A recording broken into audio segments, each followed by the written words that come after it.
Welcome to First and Goal, where everything is made up and the points don't matter.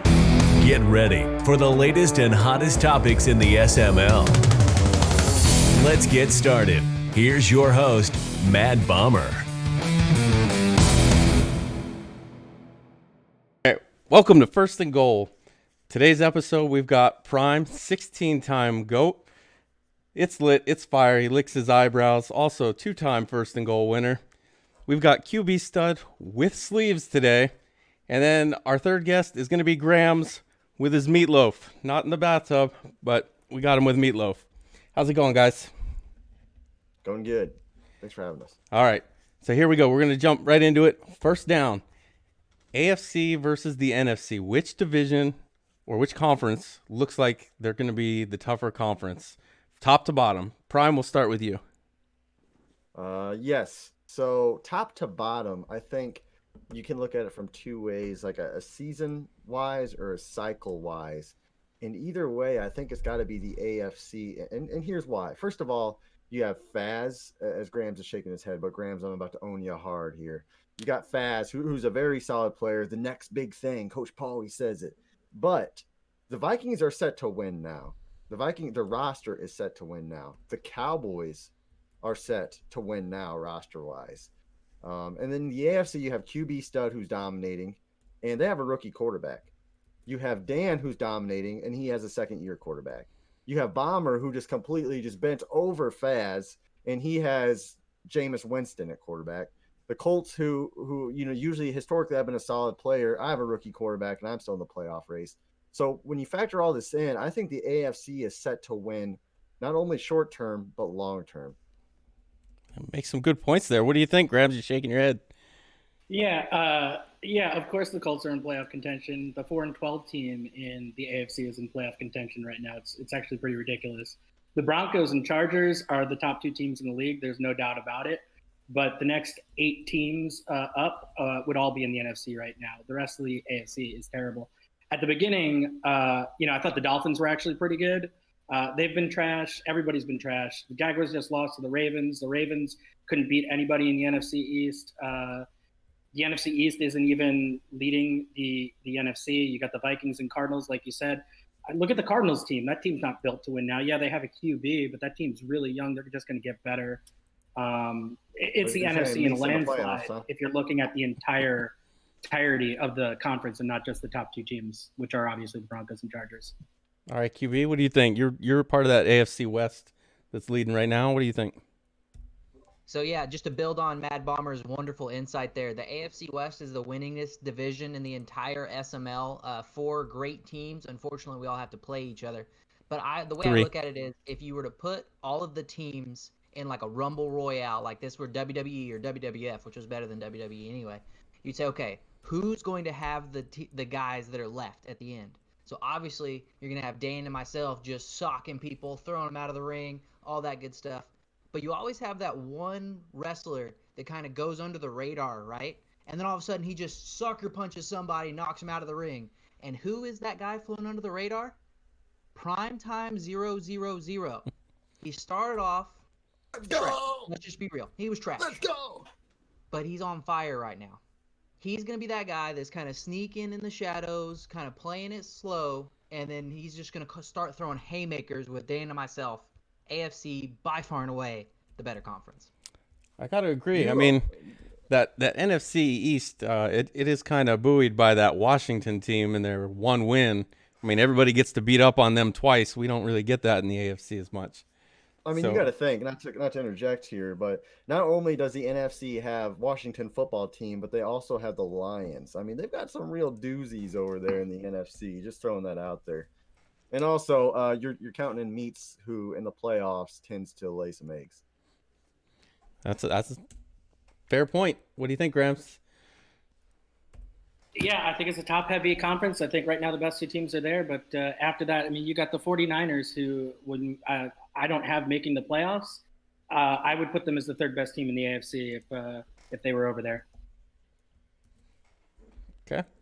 All right, so let's move on to topic 2. Topic 2 is going to be team progression versus winning. All right. What do you think is more important, especially early in the season? We'll start with you, QB. So my response to that would be, ¿por qué no los dos? Why not both? If you win, you're naturally going to progress your players better because you're going to be able to sit there and have more yardage based off of those wins. Your morale is going to be higher, which means your players are going to play better, which means they're going to perform better, which means they're going to develop better.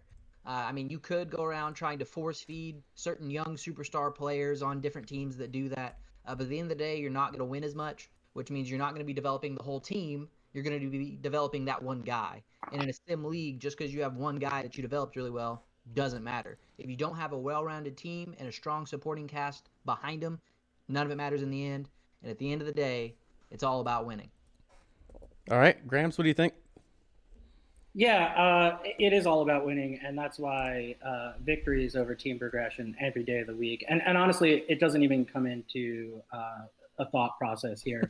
You try to win every single game, and you've got guys like Meats who are probably trying to get their X factor players more than they care about winning a game in the regular season, and resting players because they're afraid they're going to get hurt. All of that stuff that takes away from actually winning games. And what has it got them in the playoffs? I don't know. Has he ever won a playoff game? I'm not positive yet. Yeah, 1-6 last season. But I think if you add in other cycles, I'm still above 500. So yeah, that's tough. That was tough. All right, Prime, what do you think? I think that you have to take the bumps early in the cycle. There's a time for everything, and the time to really take those bumps is the first season and a half. And if you're a good player, I think that you can get away with a little more leeway. For example, maybe starting a player or two in the regular season and then making the change later on in the playoffs. What doesn't make a whole lot of sense to me is, and I'm going to call out my boy here, Mike FML, commissioner of the Primer, smart guy, great guy. Starting Aaron Rodgers last quarter of the season. You got Aaron Rodgers. You know what you've got, but you have a rookie quarterback, Jordan Love. Why not just play him to try to get some, XP? That's the type of stuff I don't get. But I'm more of a guy who likes to progress my team. I'll take a loss if I know I can get that player breakout. I mean, or 4 losses in a row. I mean, yeah, we'll do what we got to do to get the player breakouts in Indianapolis at this point. I mean, that's a great point. The Mike FML comment, perfect segue, because if I take that Packers team, there is no way in hell I start Jordan Love. I start Aaron Rodgers from the start. He's one of the best QBs in the game. He's going to last you 2 or 3 seasons. You're going to have 2-3 seasons of dominance. Worry about your QB later. No way you start Jordan Love from the start of the season. Yeah. Now that you're out of the playoffs, yeah, absolutely start Jordan Love. Yeah, I think he did it backwards. He did it backwards. Yep, exactly. I would start Jordan Love all the way through, and if it's really close, and I'm not going to make the playoffs and I need to win, I'd start Rodgers and then maybe Rodgers throughout the playoffs. That's what I would do, and hopefully get a rookie of the year and some development points along the way. Man, what the Cowboys should have done with Tony Romo and Dak Prescott. With how dominant Rodgers is, though, wouldn't it be great if you could flip him for trade assets and then still start and develop your young rookie quarterback, but also be able to get a great draft haul or maybe a couple young stud players? Yeah, that'd be some good guidelines, wouldn't it? All right, so let's move on to topic 3. Topic 3: who's in the playoffs? What teams do you have making the playoffs? Now we know QB stud is in. All the ones that have already clinched. Aside from those, who do you think makes it? We'll start with you, Prime. Oh, yes.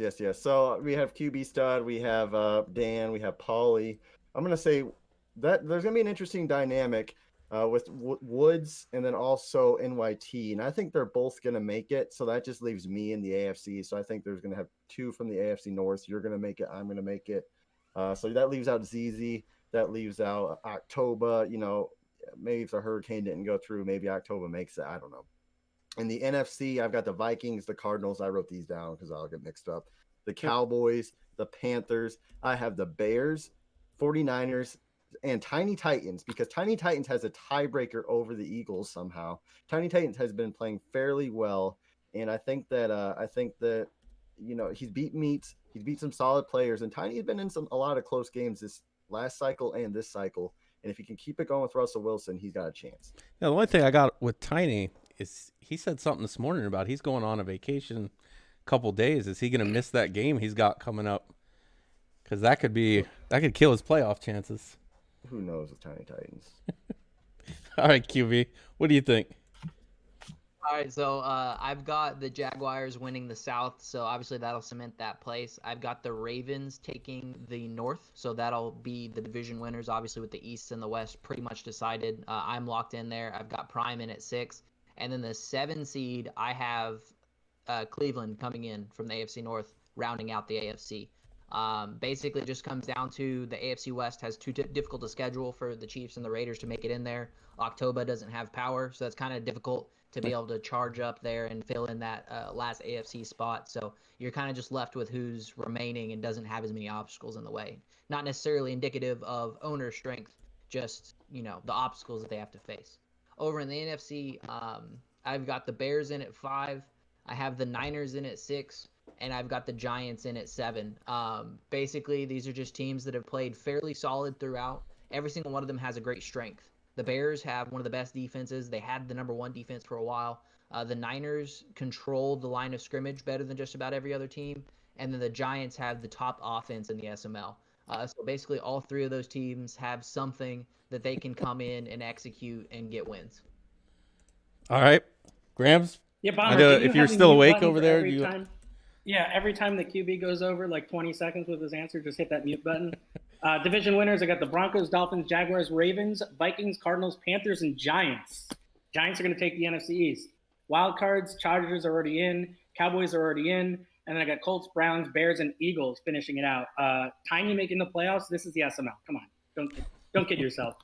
First out in the NFC is going to be the 49ers after they beat the Seahawks. But they just don't have enough to get there.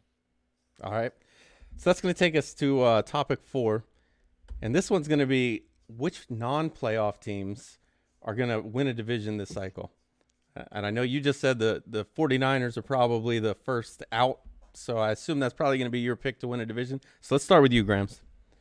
Yep, I got the 49ers. I got them written down right here. They're going to probably win more divisions in that division than anybody else. They came to that division to put Meats down a peg, and I think he's finally got it figured out, and I think he's going to be able to do that starting next season. And I think Meats will probably sneak in another one this cycle, but I think that Dump is going to take the most NFC West divisions. All right. Prime, what do you think? Yeah, I'm gonna go with a lawyer killer here, just because NFC South, not that great of a division, so it's anybody's game really. Royce, after Christian McCaffrey ages a little bit, what's Royce really have to offer? His users diminished. Fields got TB12, but TB12's aging. Colt 45, he hasn't really proven much to me other than he can throw to Kamara like 250 times a week. So when you factor all that in, I think Lawyer Killer has the best chance. As Grams is like wiping his. Yeah, just feel free to clean your camera right in the middle of this. My takes are so fire that Grams' screen is like heating up. That's pretty good takes right there. So you were coming in a little blurry. I wanted to clean you up there.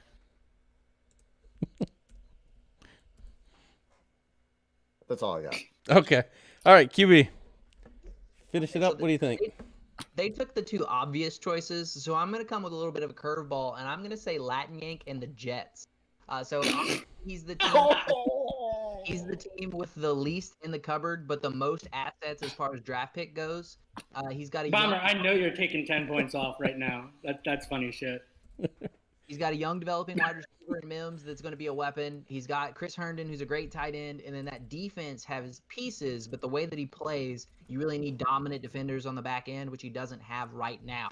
So that, along with the AFC East being basically a 1-team division right now with only the Dolphins, who have some pieces and some draft picks to be able to build on. They've got a young stud quarterback, but they don't have a pass rush, and defensive backs are aging, so they're not going to develop as well as you think they would. I would take the Jets at winning probably 2 divisions over the course of a cycle. Toward the end. 2 divisions. All right. The Jets are getting a new owner, I think. Can we do like a drug test before we have people on the show, or is that yeah, I don't know what he's on, but it must be good. But it's perfect. So that's going to be the end of the show, and that's going to leave us with Prime with 25, Grams with 27, QB Stud with 55 points. Unfortunately, QB, you're going to lose 30 points for running up the score. So that's going to drop you down to 25 because we don't do that here on First and Goal. All right, Grams, these 30 seconds are all yours. Go ahead. Yeah, going out on a high note, beating the GOAT, the 16-time champ, the 3-time GOAT molester, and I don't know, QB just tanked it completely with that last comment. I thought he was going to lose 40 points, so 30 was kind of generous. Latin Yank, I just got to apologize a little bit. You got a terrible team over there, and until you win 10 games total in the league, I'm not buying you as a division winner. All right. There you have it.